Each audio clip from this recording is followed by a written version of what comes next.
रात के तकरीबन 12 बजे हैदराबाद के दिलसुख नगर का इलाका। एक औरत बस स्टॉप पर अकेली खड़ी है। तभी वहां से दो बाइक सवार निकलते हैं। वहां खड़ी उस औरत से उनका रेट पूछते हैं कि साथ चलेगी क्या। फिर एक के बाद एक तो जैसे लफंगों की लाइन लग जाती है। इनमें से एक तो इतना सट कर खड़ा होता है कि कोई देखे तो भी असहज हो जाए।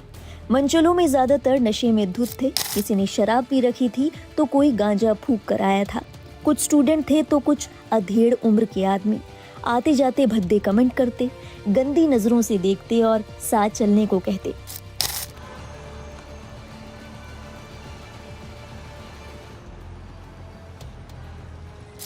ये सिलसिला काफी देर तक चलता रहा। हालांकि इन गिरी हुई हरकत करने वालों को इस बात का अंदाजा नहीं था कि उनकी इन काली करतूतों पर नजर रखी जा रही है। उनका वीडियो बनाया जा रहा है, फोटो निकाली जा रही है। और ये महिला जिन्हें वो हवस भरी नजरों से देख रहे थे, कोई आम महिला नहीं थी, बल्कि एक आईपीएस अफसर थी, बी सुमति, जिन्हें हाल ही में मलकाजगिरी की पुलिस कमिश्नर बनाया गया है। पुलिस कमिश्नर ग्राउंड लेवल पर ये देखना चाहती थी कि महिलाओं को उनके इलाके में क्या कुछ देखना पड़ता है, कि इलाके में महिलाएं खुद को कितना महफूज महसूस करती हैं, कि इलाके में लफंगों के क्या हाल है। ये तमाम सवाल उनके जहन में थे। और फिर क्या था, प्लान बनाया गया और वो रात को 12 बजे बस स्टॉप पहुंची। इसके बाद लफंगों के छेड़छाड़ का सिलसिला शुरू हुआ। बी सुमति इस दौरान सादे कपड़ों में थी। किसी ने उन्हें नहीं पहचाना। एक के बाद एक लफंगे आते रहे। एक तो इतना नजदीक आ गया कि सांसें भी सुनाई देने लगी, लेकिन वो डटी रही। आपको ये जानकर बेहद हैरानी होगी कि रात 12:30 बजे से लेकर तड़के 3 बजे तक वो वहां अकेली खड़ी रही। इस दौरान उनके पास से 40 से 50 लफंगे गुजरे, उन्हें हैरेस करते नजर आए। देखते ही देखते लफंगों की भीड़ लग गई। आप तस्वीरों में देख सकते हैं कैसे लफंगे आवारा गिद्ध की तरह खड़े हैं, जैसे उन्हें नोचने के लिए तैयार हों। और सबसे हैरानी की बात तब, जब अफसर की उम्र तकरीबन 52 साल है। सोचिए, जब इस उम्र की महिला को ये सब देखना पड़ा तो फिर युवतियों को क्या कुछ सहना पड़ता होगा।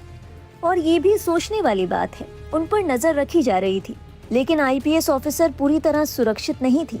ईश्वर ना करता, लेकिन कोई मनचला उन्हें किसी भी तरह का नुकसान पहुंचा सकता था। वो बाइक पर थे, भाग सकते थे, मान लिया कि बाद में पकड़े भी जाते, लेकिन उन्हें जो नुकसान पहुंचता उसे रिवर्स तो नहीं किया जा सकता था। इस ऑपरेशन के बाद पुलिस ने 40 लफंगों को पकड़ा। इनमें से कुछ की तस्वीरें भी पब्लिक हुई, जिनमें इनके चेहरे और गाड़ी की नंबर प्लेट साफ नजर आ रही है। इन तस्वीरों को ध्यान से देखिए। अगर आप इन्हें पहचानते हैं, इनकी गाड़ी को पहचानते हैं, तो इस वीडियो को इनके घर वालों तक जरूर पहुंचाएं, इन पर लानतें भेजें। आईपीएस ऑफिसर बी सुमति के इस ऑपरेशन के बाद लोगों ने उनकी जमकर तारीफ की और यकीनन ये ऑपरेशन काबिले तारीफ था। लोगों ने कहा कि यही सही पुलिसिंग है। लोग चाहते हैं कि अधिकारी इसी तरीके से ग्राउंड लेवल पर आकर काम करें, देखें कि आम जनता को हर दिन क्या कुछ सहना पड़ता है। एक यूजर ने कहा, आखिरकार एक आईपीएस अधिकारी अपना काम बखूबी कर रही है। शानदार उदाहरण। पुलिस, राजस्व विभाग और वन विभाग के अन्य अधिकारी ऐसा क्यों नहीं करते? आईपीएस के नियमों में ये अनिवार्य होना चाहिए। वे हर साल कम से कम इस तरह का एक अभ्यास जरूर करें और इन्हीं अंकों के आधार पर उन्हें पदोन्नति मिले। एक और यूजर ने कहा, वाह, इसे कहते हैं सच्ची पुलिसिंग। शानदार काम किया मैम। आम जनता पुलिस की आलोचना करने में कोई मौका नहीं छोड़ती, लेकिन इस बार हमें समस्या की जड़ तक जाने के लिए पुलिस अधिकारी को सलाम और ताली बजानी चाहिए। धन्यवाद मैम, भगवान आपका भला करे। एक और यूजर ने कहा, इस बात की कल्पना भी नहीं की जा सकती कि महिलाओं को आज भी कितना दर्द और पीड़ा सहनी पड़ती है। पुरुषों को ये कृत्य बेहद शर्मनाक और घृणित है। इस आईपीएस अधिकारी को सलाम। एक और यूजर ने कहा, आज के समय की जरूरत, ऐसे कार्यक्रम आयोजित करने के लिए अधिकारी को हार्दिक बधाई। अधिकारियों से अनुरोध है कि वे रेल यात्राओं में भी इस तरह की कार्रवाई करें। इस ऑपरेशन के बाद बताया जा रहा है कि उन पुरुषों की पहचान की गई जो आईपीएस ऑफिसर को हैरेस करने पहुंचे थे। इनमें कुछ लड़के और अधेड़ उम्र के पुरुष शामिल थे, जिनकी संख्या तकरीबन 40 बताई जा रही है। इन्हें काउंसलिंग दी गई और महिलाओं के प्रति उनके व्यवहार के बारे में चेतावनी दी गई। हालांकि लोग इस ऑपरेशन से तो खुश थे, लेकिन इसके बाद पुलिस की कार्रवाई से ज्यादा खुश नजर नहीं आए। लोगों ने कहा कि इन मंचलों पर सख्त कार्रवाई होनी चाहिए। इन्हें केवल वार्निंग देकर नहीं छोड़ा जाना चाहिए था। बल्कि सजा मिलनी चाहिए थी। तभी तो ये मामला उनके लिए नजीर साबित होता। उनके मन में डर पैदा होता ताकि आगे जाकर किसी भी लड़की से ऐसा करने की जुर्रत न करते। एक यूजर ने कहा, ऐसे छोड़ देना सही नहीं है, उन्हें दंडित किया जाना चाहिए। हो सकता है कि वे भविष्य में किसी और के साथ ऐसा ही करें।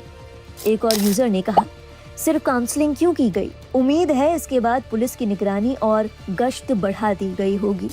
आपको बता दें, IPS बी सुमति तेलंगाना कैडर की अधिकारी है और ये उनकी पहली ग्राउंड एक्सरसाइज नहीं थी।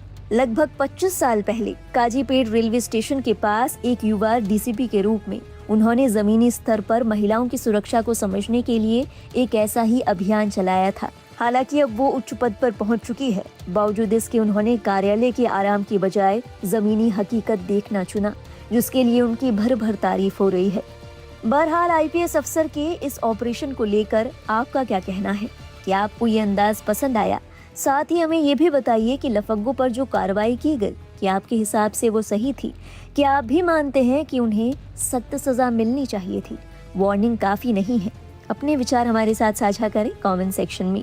लाइव हिंदुस्तान भी अपनी तरफ से IPS अफसर बी सुमति को सलाम भेजता है।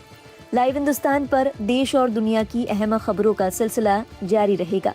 देखते रहिए अपना पसंदीदा चैनल।